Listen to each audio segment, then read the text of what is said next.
Hello guys, welcome back to my channel Rupa রান্নাঘর। আজকে আমি বানাচ্ছি মালপোয়া। তার জন্য আমি কি কি নিচ্ছি ময়দাটা এখন দিয়ে দেখিয়ে দিলাম, দিচ্ছি। সুজিটাও দিয়ে দিচ্ছি। এখানে একটু ইলাইচি পাউডার দিয়ে দিলাম, 2-4টে মৌরি দিয়ে দিলাম।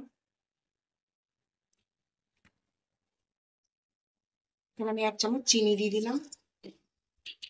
এটাই ভালো করে একটু মিক্স করে নেবেন।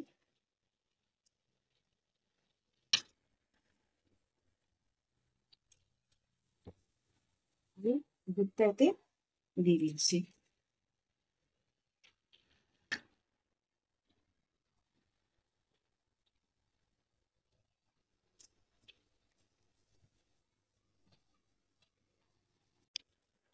এটা ভালো করে একটা পেস্ট বানিয়ে নেবেন, দিয়ে এটাকে ঢাকা দিয়ে 5 মিনিটের জন্য রেখে দেবেন।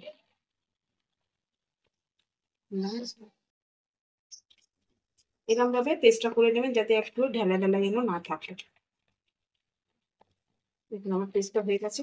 আমি এটা 5 মিনিটের জন্য ঢাকা দিয়ে রেখে দেবো। এটা আমি ঢাকা দিয়ে 5 মিনিটের জন্য তেলটা গরম হয়ে গেছে। আমি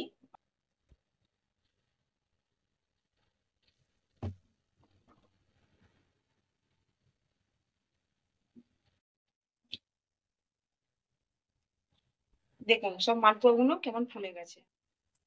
দেখুন কি সুন্দর কালারটা এসছে। আমি দিয়ে দিলাম এই চাশনিতে।